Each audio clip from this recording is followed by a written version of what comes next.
Hello and welcome to another event at the Iranian Studies Unit of the Arab Center. My name is Negar Mortazavi. I'm an Iranian American journalist and political analyst based in Washington, D.C. I'm also a senior fellow at the Center for International Policy and a non-resident scholar at the Middle East Policy Council, currently joining you all from the Italian countryside. So bear with me with some of the tech issues and maybe some bird sounds in the background. I'm very honored and happy to be joined by an excellent panel of experts, each in this area.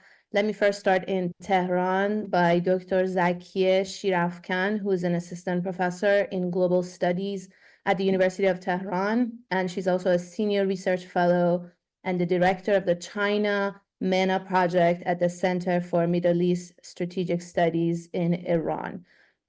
She's joined us from Tehran. Next, also in Tehran, we have Abas Aslani, Dr. Abas Aslani, who is a journalist and a senior research fellow at the Center for Middle East Strategic Studies in Iran. He has worked as a reporter and editor in various Iranian news outlets and has covered U.S.-Iran relations. I know him from the days of the nuclear negotiations in Vienna. Great to see you. And last but not least is Dr. Mehran Kamrava in Doha. He's director of Iranian Studies Unit at the Arab Center for Research and Policy Studies. He's also a professor of government at Georgetown University, Qatar.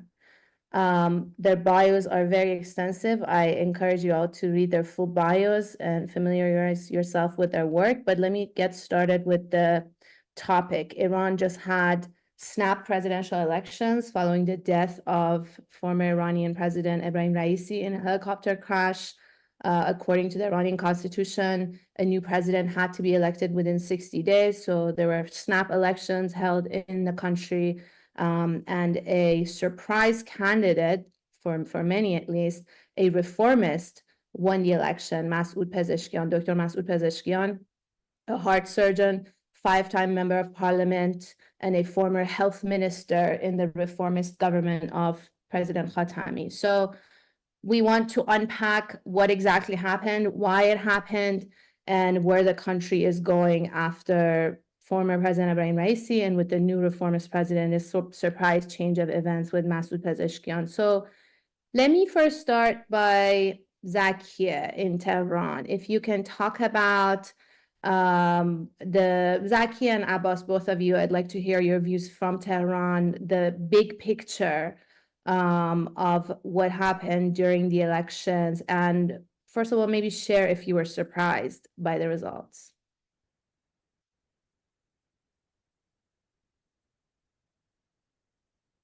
Zakiyeh, you're mute. Sorry, shall I start first, or we're going to start with Abbas? Just share if you were surprised by what happened. I know you were watching the events unfold on the ground. Honestly speaking, first of all, I would like to thank you and Dr. Kamrava for the opportunity, and it's great to be here again. And thank you for having me. Honestly speaking, the results was a little surprising for me myself, but it was honestly a good surprise, to be honest. As we all know, the voter turnout in the initial round of election was only around 40%, which is the lowest participation rate since the evolution's victory in Iran. And even in the second round, even in the subsequent round, only 10% participation rate increased. And Pezeshkian garnered about 16 million votes, and Jalili received 13 million votes.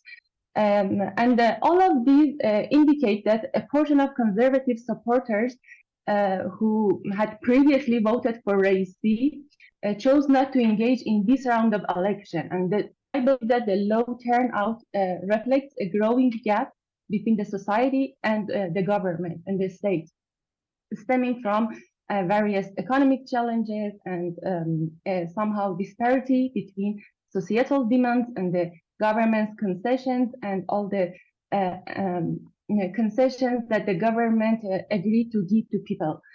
Nonetheless, recent experience have convinced some segments of the society, some parts of the society that they can utilize elections. Still, they can use this as an opportunity to address their basic needs, their minimum needs. Another faction views the election of a reformist president as a means to counteract the hardliners' tightening grip on power, while some other segments of the society, despite being disappointed with the current state of affairs, voted for Pezeshkian out of concern of a potential deterioration under the probable presidency of Saeed Jalili, which is close to the hardliners and even the Stability Front. Thank you. Let me move to Abbas. Abbas, if you can tell us, I think one big surprise, at least for many of us watching from here, was the approval of Masoud Pezeshkian, the fact that he was allowed to run in the election. We know that he's been a 5-time member of parliament, and in the previous parliamentary election, he was first disqualified by the Guardian Council and then later was put back into the race. And this time around, even the reformists were saying they weren't really sure when they put his name on the list that he would be approved. Talk about his approval, what kind of message that sends, if that came as a surprise to you. Well, firstly, it's a pleasure to join the panel, Negar. And I think in the election that Iran had, there were, surprises not just to us and the audience and the population, but also I think that was a surprise for the president-elect himself in the, when he registered to run for president. He had registered in 2013, but he withdrew in favor of Hashemi Rafsanjani. Back then, he again registered once more in 2021. He was disqualified, but the process of qualifying or disqualifying those candidates who normally register for the race is something which is customary, and it is not a surprise. But the major discussion revolves around the political orientation of those who normally are qualified or disqualified. This time, I think that was a surprise maybe to some that Ali Larijani was disqualified and rejected. But I think, again, the second surprise was that Masoud Pezeshkian, a reformist candidate, or to put it more precisely, a candidate leaning toward reformist, was qualified. And I think maybe in the first hand, he didn't expect this as well. But in a very short time, we saw that a significant, member of reformist candidate officials, as well as those of moderates, they tried to endorse him, and they somehow increased his chance for the presidential election. The second surprise I would refer to was the record low turnout in this race, and this was sending a message to the system as well as to the conservatives and reformists, because we saw that like the former president Mohammad Khatami, he didn't participate in the previous parliamentary election, but he tried to call for his base in order to come to the ballot boxes. We saw many other, let's say, reformers and moderate officials asking people to come to vote. But the turnout turned to be around 40%. And this was quite, I think, meaningful. This was a record low since the 1979, the revolution in the country took place. And normally with this turnout, it is expected that a conservative candidate win the election. But this time in the first round, we saw that a reformist candidate winning in the race. And in the second round, even with the roughly 50% turnout, we saw that reformist candidate, winning the presidency. This is quite a new norm, I think, in Iranian domestic politics and electoral issues. It's in some ways, in the case that even the conservatives, in addition to the reformists, are losing their loyal supporters and base. And maybe the core of population, which normally supports the establishment, part of them have been disappointed about those promises normally made in the previous elections. They see a gap with what they want and what the officials have been talking about, and part of those, let's say, even conservatives, I think they tend in the end to vote for Pezeshkian. That's why we have him as a president. And in the second round, we saw an increase in the participation rate in the election. Part of it was, for some people wanted to vote for Pezeshkian, but I saw some people who even didn't know Pezeshkian well because of his fresh candidacy and his recent entry into the politics. They wanted to say a no to Saeed Jalili, who is a former nuclear negotiator and a conservative candidate. And they thought, as the supporters of Pezeshkian or his campaign tried to argue, that the presidency of Jalili could be synonymous to further isolation of the country. That's why they came and voted for Pezeshkian. And this has been the case sometimes in the previous elections. People, like sometimes in other countries as well, they want to somehow not to see a person in the office. They vote for the other candidate. I think this also somehow contributed to the increase in the turnout in the second round. But yet again, I think this is also important that with this turnout, if we have a reformist president in office, this is a new norm and notable, which needs to be taken into account. But these days, everybody is waiting to see that how the new president-elect is going to form his cabinet and in what direction he's going to move. For those inside the country, they are most, specifically concerned about their daily lives, their economic, issues. And as a result of the Western sanctions, in addition to the opening up to work with, some foreign countries. But those Iran watchers from outside seems that are thinking that what type of foreign policy Masoud Pezeshkian is going to pursue. And I think the atmosphere is these days revolves around these issues inside the country, and I think from outside. Mm-hmm. Thank you so much, Abbas. You opened many new topics that I'm going to get to one by one.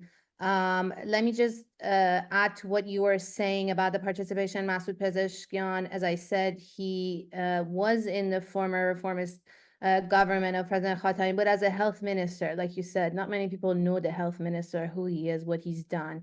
So he had some association with the reformists. He did gain their endorsement. He's also, it's worthy to note, he's an ethnic Azeri from the Azerbaijan region and area. It looks like he got very high votes from his own people, the Azerbaijan area. He's also half Kurdish. So these are interesting also points added to his overall profile. But let me move to Mehran. I want to talk about this future, the foreign policy, domestic policies of the new administration a little bit. I know, Mehran, where you're sitting, you obviously follow Iranian politics and the region. You're an expert. You've been doing that for many years. From where you're sitting and also from where I'm based in Washington, everyone is asking what's going to happen as far as Iran's foreign policy. And I think the most pressing issue, maybe after US-Iran relations, is also the region, the Gaza war, and sort of Iran's maybe indirect involvement and influence on one side, the resistance, the axis of resistance. Talk about what you think is going to happen with the new administration of President Pezeshkian. And if or how Iran's regional policy is going to change. I don't anticipate major changes in Iran's regional policy because Pezeshkian and those around him in charge of foreign policy, former Foreign Minister Zarif and Leilaz, have already come out and said Iran will pursue the good neighborly policy, for example, that President Raisi was quite proud of and which he implemented. And of course, I don't think the Look East policy will also be fundamentally altered because it's been to Iran's advantage to be part of the BRICS, to be part of the Shanghai Cooperation Organization.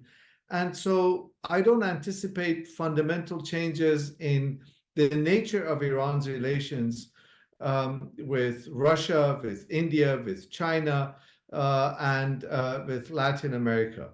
The one area where the president-elect has already said he will try and change is in Iran's relationship or lack of relationship with the European Union and even maybe the United States. I think what we have heard from the president during his campaign, the president-elect, is that he is keen to get the sanctions removed, and he is also keen to engage in negotiations. I think it's also fundamentally important to keep in mind whether or not Iran wants to negotiate doesn't mean the Americans want to negotiate with Iran.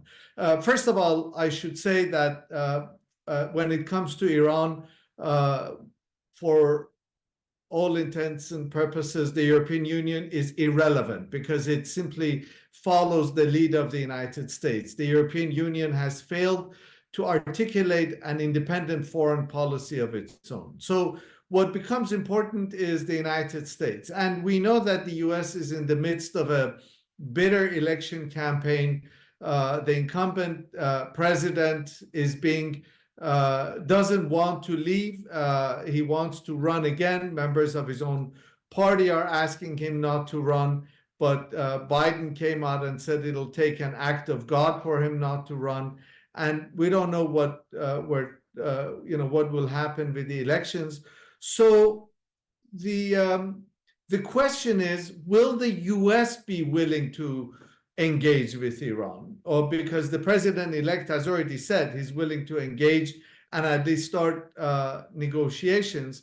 But given the sharp rhetoric coming out of Washington in relation to anything having to do with Iran, and the fact that sanctions, there are some sanctions that are the work of the president. They can be implemented or removed by executive order, but some of the sanctions are congressional acts, and that will take an act of Congress. So in that sense, I'm not sure if we're going to see tangible results in the foreseeable future when it comes to Iran-US relations or Iran's relations with the West.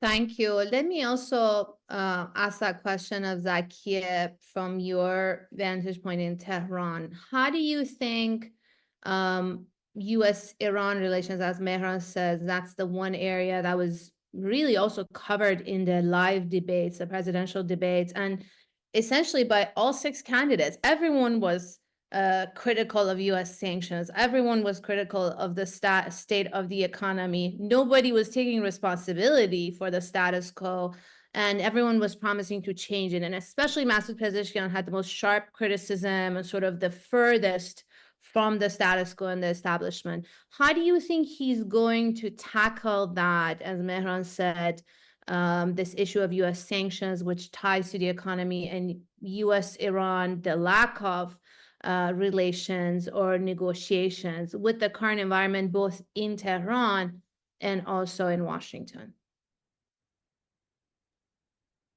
Okay, as you mentioned, in the debate pre-election, the president-elect Pezeshkian spoke clearly about the need to resolve tensions with the West through direct negotiations, and he also talked about the importance of negotiating with the US to lift or at least alleviate sanctions.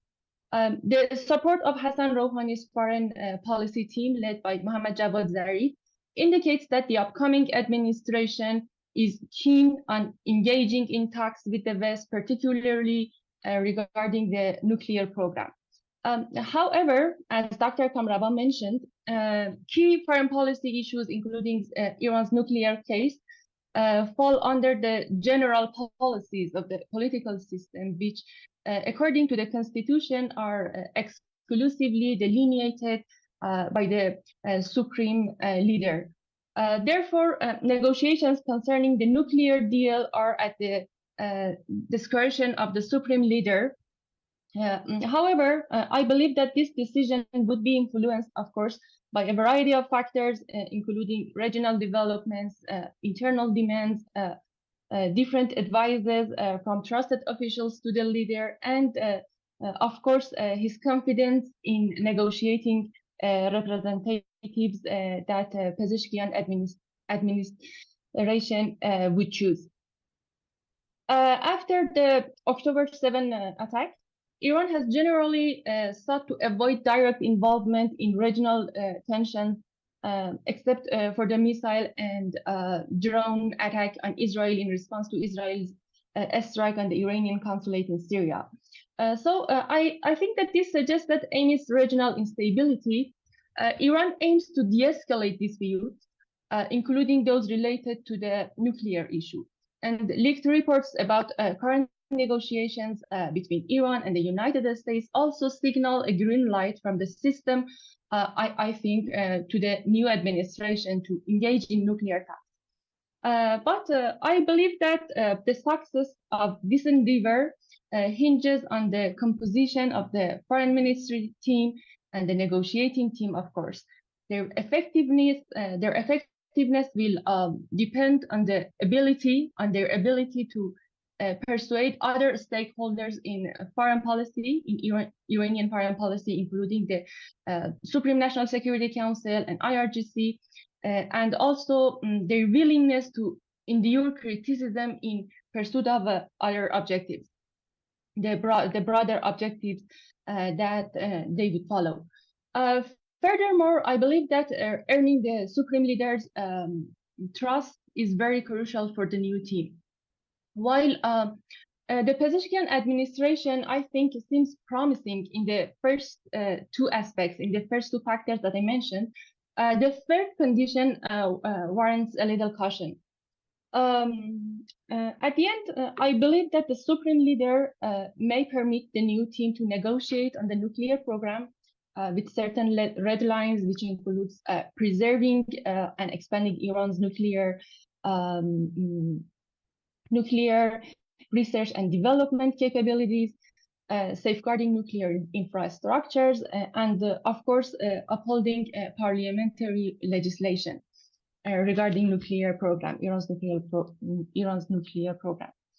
In my view, these negotiations are unlikely to revolve around a return to the JCPOA or a similar agreement, as both sides moved past this option. Instead, they may aim to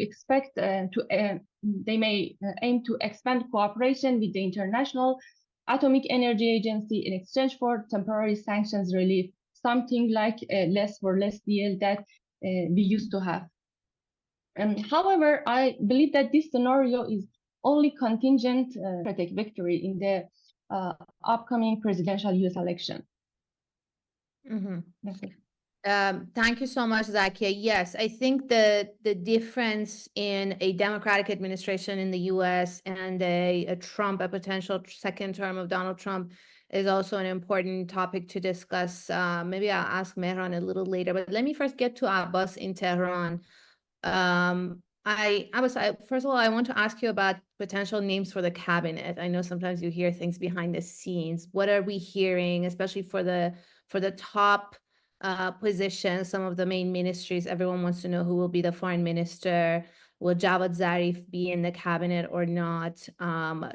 Is this government going to look like an extension of the Rouhani administration in certain areas, of the Khatami administration? And then also, when we talk about negotiations, there's negotiations with the outside world. There's also negotiations inside Iran. We know the president is not the top person in power.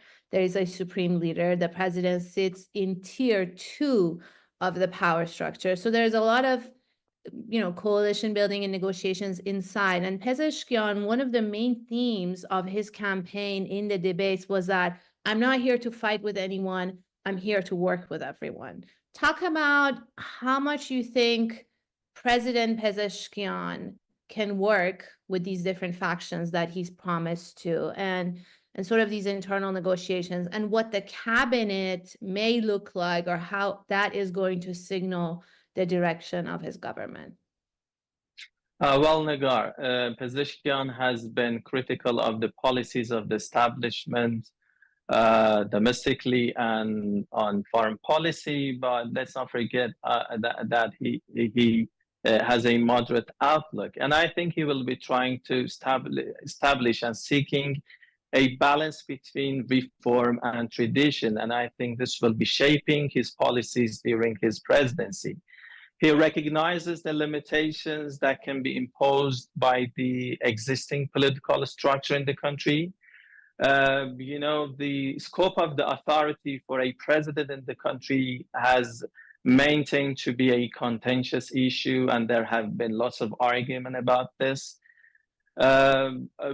President is the one who can execute those decisions and policies. He can appoint ambassadors or foreign minister, as well as officials who can be serving in the field of foreign policy. So this is significant, but he is not the only person to decide. There is a framework and an infrastructure in the country, including the Supreme National Security Council, which a bit more than that includes the member cabinets and individuals or officials beyond cabinet.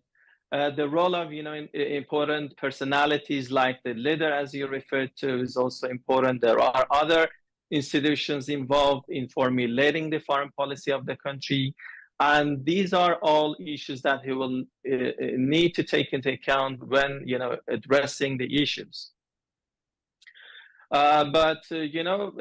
Also in addition to that, I think Pezeshkian's policies, despite being moderate, will be based on a kind of pragmatism.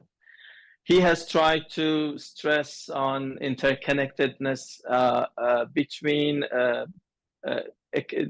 domestic economic difficulties and problems and the country's foreign policy. That's why he has been arguing for improving the relations with the Western countries, as well as to work with the East.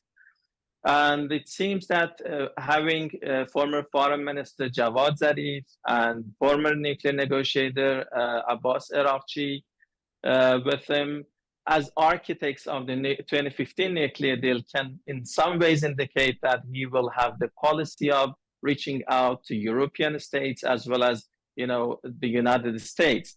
Forget about any rapprochement with the US. It can be mostly focused on managing or containing tensions with the country in order to de-escalate. And this is half of the story. We have a looming election, as Mehran, I think, pointed out, in the United States. Whether it is going to be Joe Biden or Donald Trump, how they are going to decide on this file is also an important issue.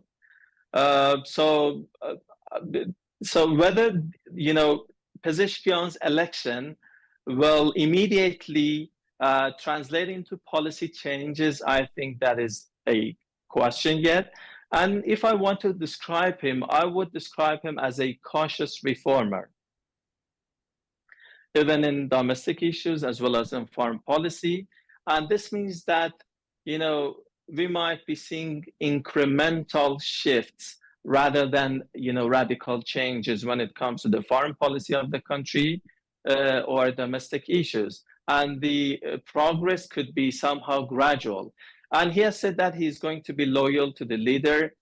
Some might think that these remarks are tactical, but according to my understanding and the accounts I've heard, I think this is something genuine. And that's why I think we are witnessing a kind of skepticism in the West regarding whether Pezeshkian victory will be equal to a substantial transformation and change in the country. And that's why we are hearing and receiving messages or phone calls from different officials in the region. The Russian president was the first official to request for a phone call with the Iranian president. We had the Saudi crown prince also. He has asked for the phone call, and I think it might be held today or sometime soon. Also, some other regional heads of state. And in addition to that, Pezeshkian received messages from Eastern powers, but this is not something very visible coming from the West. And this indicates that maybe there is a skepticism from the West that how this will translate into any change or relative change or a significant change. Significant one seems unlikely. And let's not forget that the walls of distrust between Iran and the West, particularly the United States, stand high. And this cannot be resolved overnight. That's why I think any development, even if it happens, will be incremental and not very immediate. So I think Pezeshkian will also be very cautious in terms of the cabinet. He's reaching out to the conservatives, talking to different factions, and I think he will include some figures and officials from the conservative faction in his cabinet. There are talks about foreign ministry like Abbas Aslani being mentioned as one of those potential candidates. Javad Zarif, former foreign minister, I think will be playing influential role in the cabinet and formulating executing those policies. Also, let's not forget that Pezeshkian, he took Iran's former ambassador to Russia in a political roundtable at the state TV. And I think he wanted to signal that he will not ignore cooperation with the East, and he will continue the policies of the late President Ebrahim Raisi. This could be a continuation of Rouhani's foreign policy or Raisi's foreign policy.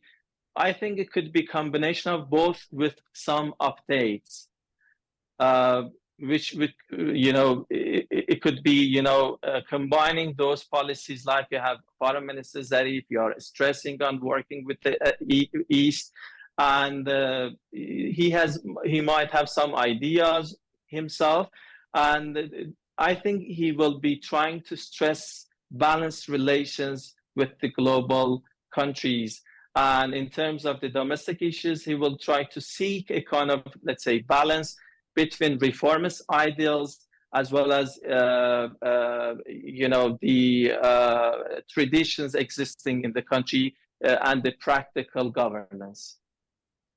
Okay, thank you very much. Very important points, and I want to get back to you later to follow up on some of these issues. We know the issue of hijab, the morality police. These are very, very main questions for the Iranian society, and then also the economy and sanctions, as you mentioned. But let me ask Mehran, sort of a follow-up to what Abbas is saying, and also your point about Iran wanting to talk to the U.S., but whether the U.S. wanting to talk to Iran. We also saw a response from the State Department and some comments from the White House podium that questioning the result of the election to some extent. They're not free or fair, that the Americans are not sure anything is going to change or they're going to negotiate. Talk about specifically I want to ask you about the remainder of President Biden's first term. If you think with this new reformist president, Pezeshkian, and what he has said about talking to everyone, the West, the US, if there's any chance for even small steps in the form of indirect negotiations, understandings, not a major agreement between Iran and the US, and then also potentially a second Biden term or a Trump term. So we're thinking about 3 different eras and 2 scenarios with the current president in Tehran.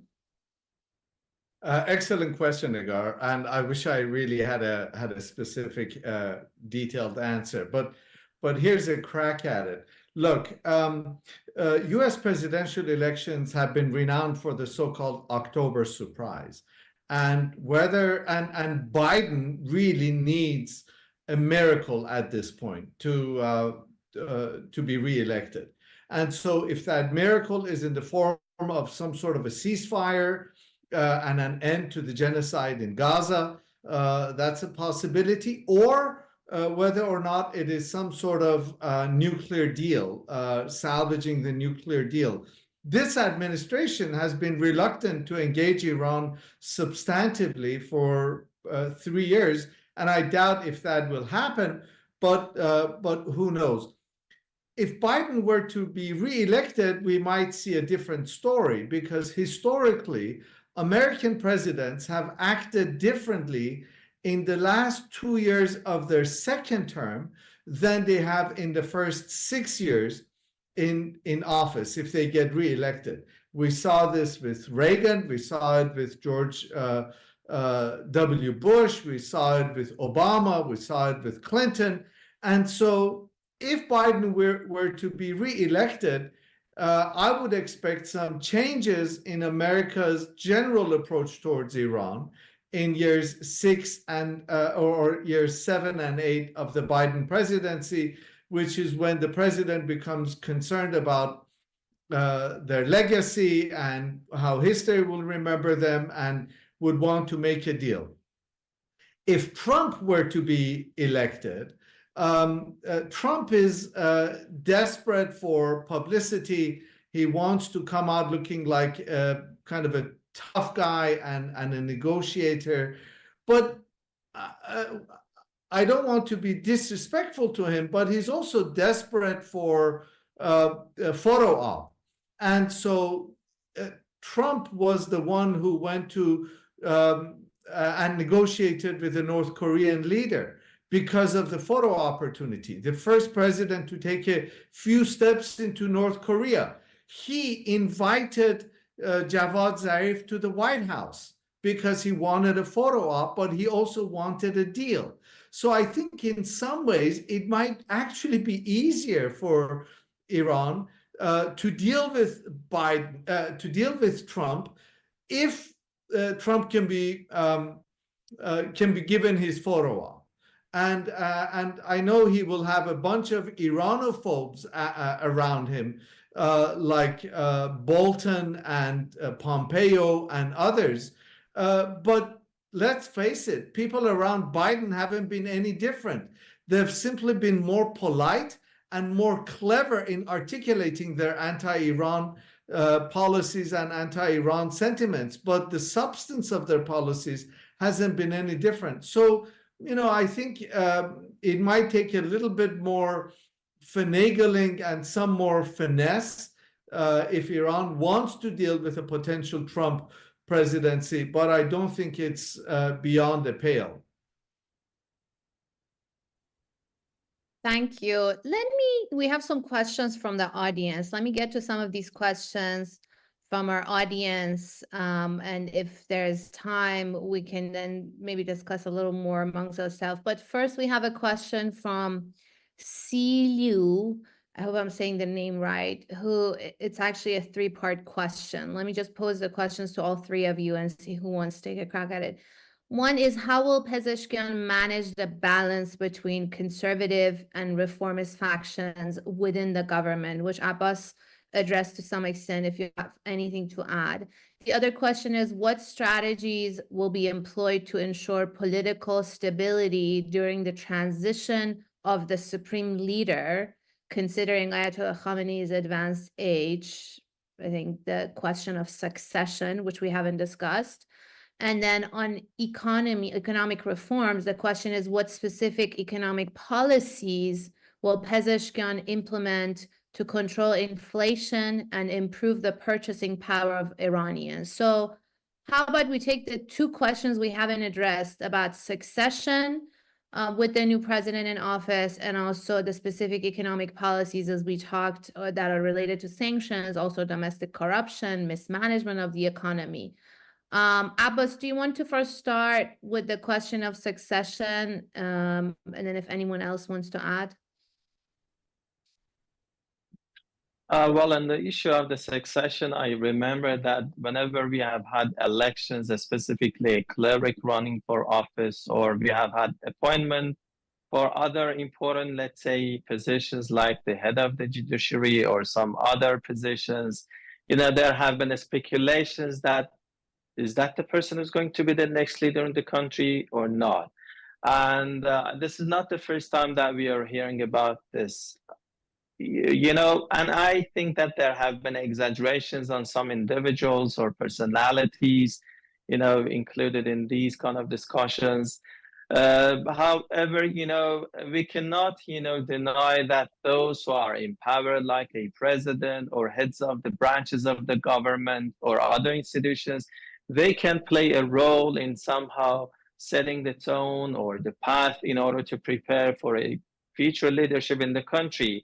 But appointing and electing a new leader in the country can take place through the assembly of the experts, which is, is a body of more than 80 members, and they can elect to choose a leader, whether that's going to be a person or a council. There have been different, discussions in the country.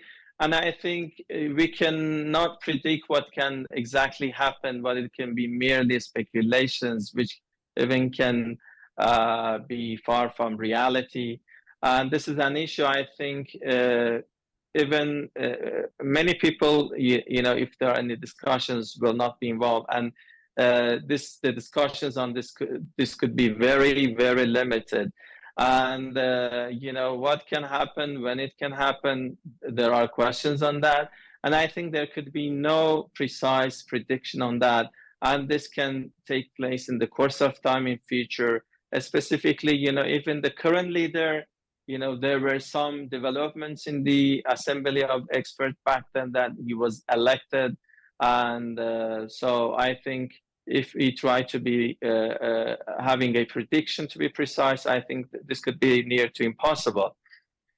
Should I touch upon the economic issues you mentioned, or you will let others?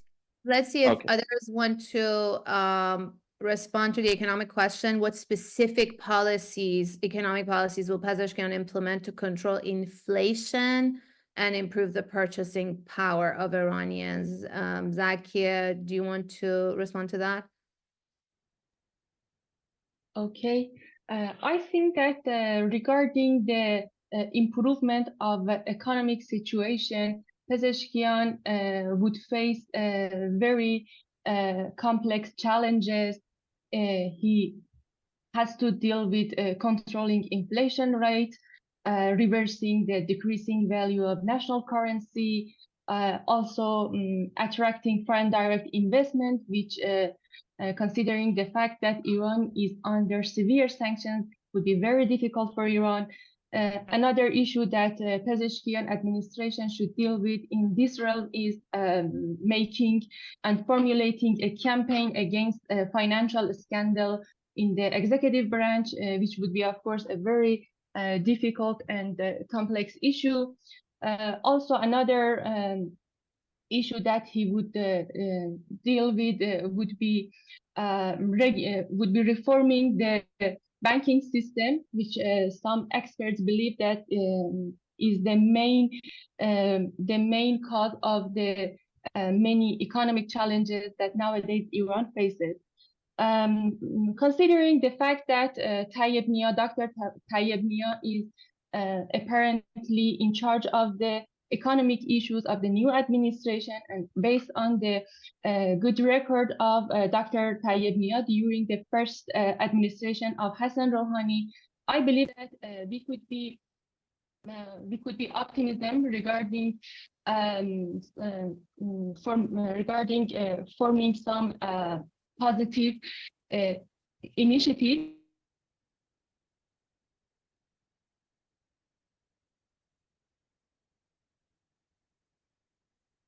Okay, I think I can't hear Zakiyeh.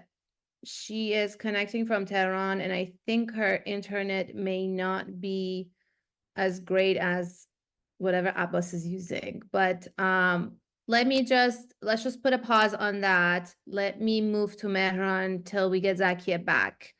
Mehran, if you want to address any of those questions on the succession or economic policies, there are also other questions from the audience. If Yeah, you very quickly on the succession, the Ayatollah Khamenei is 85, and so even supreme leaders have finite lives. And so in the next 4 years, or possibly in the next 8 years, if Pezeshkian is re-elected, we're likely to see a succession. And this is going to be a historically important presidency in terms of how Iran and the government manages the succession. I completely agree with Abbas. I think we're going to be surprised. Khamenei's own selection as the supreme leader back in 1989 was a surprise. The Assembly of Experts constitutionally has a committee in it, which is meant to be constantly looking out for qualified candidates to replace the sitting leader. And so I think, one thing we've seen about this government, and we saw it with the death of President Raisi, is that this is a government that is excellent at crisis management. It is lousy at management in normal times, but it's excellent at crisis management. And the way they managed the vacancy in the office of the presidency and the loss of a very capable foreign minister, by some accounts the best minister in Raisi's cabinet, demonstrates how the system as a whole can come together and mount elections and immediately, and kind of move on beyond the kind of what would have been a major crisis otherwise. And I think that's what we'll see with the succession to the office of the leader. And just on the economy, very quickly, we all know that there's an awful lot of rent-seeking behavior in the Iranian political system. And if the new president is able to curtail at least some of that rent-seeking behavior, some of that parasitic behavior whereby there are so many institutions, semi-legal, semi-state institutions, that suck the budget out of the public coffers, then there's actually a lot more money left over for the government's actual expenditure. We'll have to wait and see if Pezeshkian has the wherewithal or the capacity to curtail some of that rent-seeking behavior, which is pervasive across the system. Thank you, Mehran. Zakiyeh is back. Great to have you back. If you want to finish that point about the economy briefly, and then I'll get to the other questions. Yeah, sorry, I think I lost the connection. Just to add one more point about the economic enterprises and economic holdings in Iran, that many of them are overseen by institutions outside the executive branch control. And it's a challenge, it's a problem that Pezeshkian would face for improving the economic situation. But at the end, I think that his success depends on his pragmatic approach to balance the demands of his supporters with the interests of conservatives in different economic enterprises and holdings.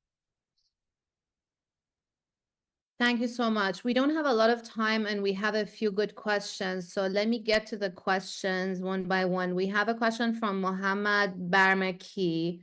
It's in Arabic. Let me read the English translation. What can the new president offer to the region, especially with regard to the Palestinian issue and Lebanon? We discussed the Gaza war at the beginning a little bit, but maybe we can get more into depth when it comes to Iran's relationship with Hezbollah and also Hamas, the rest of the axis of resistance. We also have another question related to that. Let me read that, and then maybe you three can take both questions at once. The question is from Mehrdad Khansari. He asked, what do you think Pezeshkian's attitude is likely to be on issues like dealing with the axis of resistance and moderating the kind of problems that has existed between foreign policy actors and the IRGC on the ground, a problem which Zarif had alluded to before. As we know in Iran, Maidan versus diplomacy, the field, the battlefield, versus the diplomatic apparatus. How do you think this new government is going to deal with that question, and then also Mohammad Barmaki's question about Lebanon and Palestine? Abbas, do you want to go first, and then we get to Zakiyeh and Mehran? Negar, this is a significant question, specifically if you place this into context. At a time that, there has been a war in the region going on, there's a risk of escalation between Israel and Lebanon these days. Masoud Pezeshkian is taking the helm and he is winning the presidency. Whether these, any likely developments in the region can somehow impact his, foreign policy related policies or decisions is yet a question, which can be answered in the course of time in the coming months.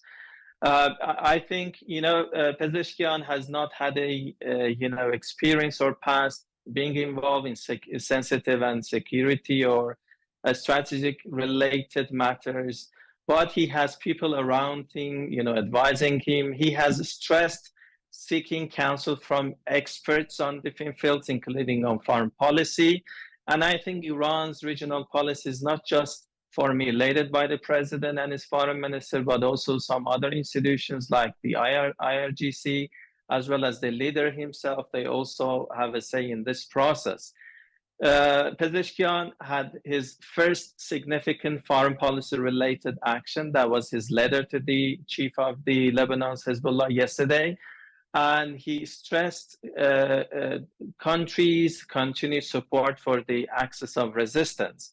And this support for the Palestinian groups or those others in the Lebanon, Iraq, or across the region has been somehow, a policy pursued by different governments in the country, let it be a conservative one or even a reformist one.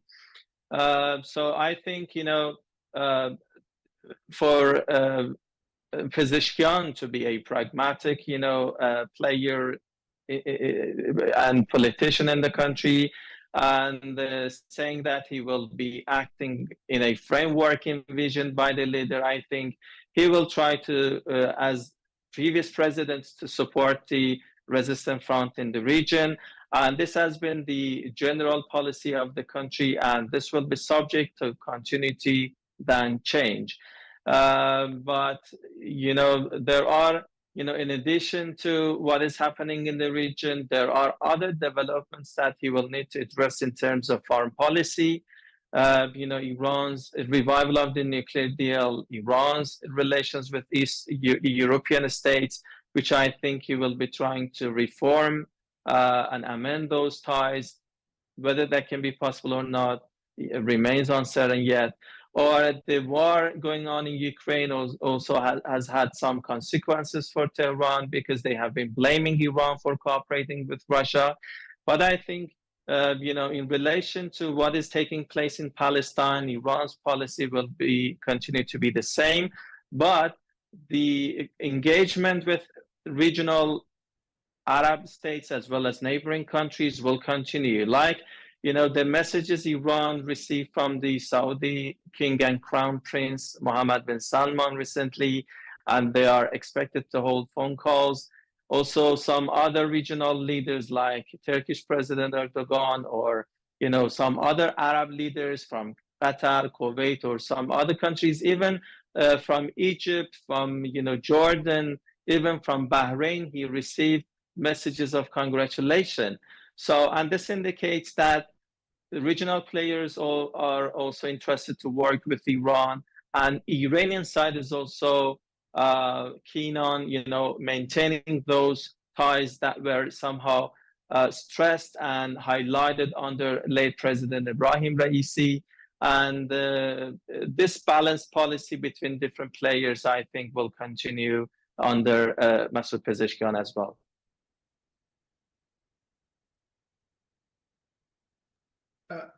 Negar, let me just add a quick word on the Revolutionary Guards. We know that there's a broad division of labor in Iran, with the foreign policy being the preserve of the foreign ministry and security policy, particularly in areas near Iran's borders, being the preserve of the Revolutionary Guards. Also, Lebanon and Syria are considered Iran's strategic depth by Tehran. And the threat environment within which Iran operates is not changing. I don't think Israeli threat to Iran will subside anytime soon. And I don't think the overall strategic environment within which Iran operates is going to change. Therefore, Iran's relationship with the so-called axis of resistance will not change, and neither will Iran's determination to maintain its strategic depth in places like Syria and Lebanon will change. And I think that's something important, that consistency will remain. How that dynamic will then play out with Iran's relationship with the EU and United States and the negotiations is something that the foreign policy team will have to work out. The way that Rouhani's foreign policy team worked this out was that they decoupled different issues. They decoupled Iran's missile program with the nuclear file, with Iran's relationship with non-state actors across the region. And if Pezeshkian can do that again, I think we'll see substantive progress in these areas. Excellent. I want to hear what Zakiyeh thinks about this, but let me read this one other question from Mustafa Ahmed, which is also related. Mustafa asks, what policy features will Pezeshkian follow in his relationship with the Revolutionary Guard and the conservative majority in the parliament, which ties into all of this, as Mehran, you mentioned, and Abbas. And let me also explain this to our audience who may not remember that we live in a different time. We live in a different time than when President Rouhani and Jawad Zarif were around. There was no Ukraine war. There was no Gaza war. So now President Pezeshkian has to deal with all of these new issues in that balance of a relationship between the field or the Maidan and diplomacy. So Zakiyeh, how do you think he's going to tackle that? Answering all these three questions. Okay, regarding the attitude of the new administration, Pezeshkian, toward the supporting of the axis of resistance, I do agree with all the points that Abbas and Mehran mentioned. But just I would like to add another point regarding the desire for a policy of strategic patience in the region, or a kind of supporting action-oriented and assertive policies, such as what we saw in the operation known as True Promises, in a way that Iranian calls it, or the attack on the American bases in Jordan and Iraq. In my opinion, I believe that Pezeshkian administration, like other reformist and moderate administrations, may prefer strategic patience and prefer avoiding escalation of tension. However, I think that this is not the president's cause, and he can ultimately influence these decisions only as much as the chairman of the Supreme National Security Council. In fact, his position as the chairman of the Supreme National Security Council is the key to deal with all the problems and all the challenges and all the challenges between the IRGC and the foreign ministry and the other institutions that are somehow involved in the foreign policy making in Iran complex political structure. Okay, thank you so much. We're almost out of time. I just want to give you each about 30 seconds, if you can do that, to wrap up if there's been anything you haven't addressed yet, and just maybe your final thoughts before I say goodbye. Abbas, we can start with you. Well, Nagar, in terms of what you asked about his relations with IRGC as well as the conservative faction in the parliament, there were some expectations or speculations based on rising tensions or friction between the conservative faction and a reformist president in the country. But as Pezeshkian had said earlier, he has been trying to reach out to different factions, including at least to moderate conservative faction in the parliament, and also to different institutions like the IRGC. And this is also a surprise that, the results that they have been, witnessing has been positive so far. And it seems that they are trying to establish some kind of bridges so far. They have been trying to work. And that's why I think we might be seeing some conservative, ministers in the cabinet. But in terms of, the country's, orientation in terms of foreign policy, to me, it seems that it's going to be mostly continuity over change, and any shifts could be somehow relative.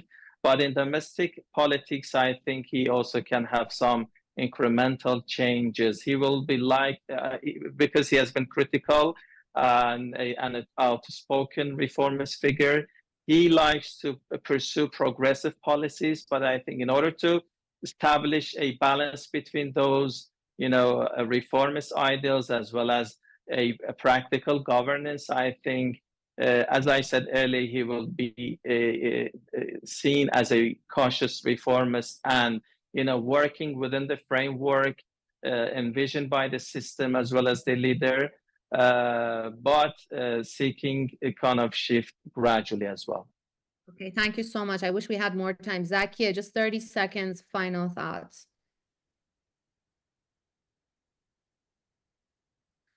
I can't hear her. Let's move to Mehran for 30 seconds and then I'll go back to Zakiyeh.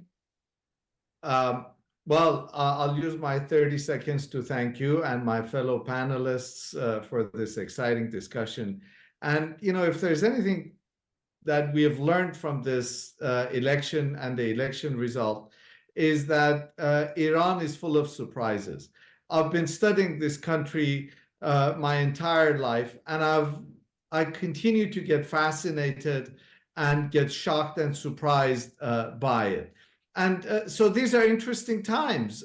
We indeed live in interesting times. I think we're going to be studying and looking at this country, and we will continue to be surprised by it in the months and years to come. I couldn't agree more. Thank you. And Zakiyeh, your final thoughts in 30 seconds, please. Okay. Just like Abbas, I believe that the theme of continuity appears to outweigh that of change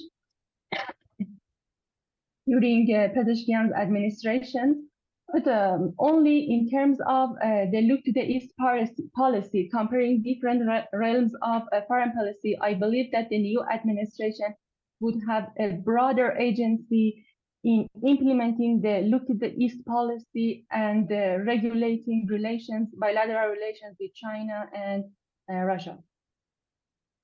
Thank you so much. I'm sorry we don't have any more time. It's a very interesting discussion. As Mehran said, interesting times. And obviously all of you are watching this issue and these topics. I encourage the audience to follow your work, each of you at different institutions. Let me thank the panelists, Dr. Zakiyeh Yazdanshenas joining us from Tehran, Dr.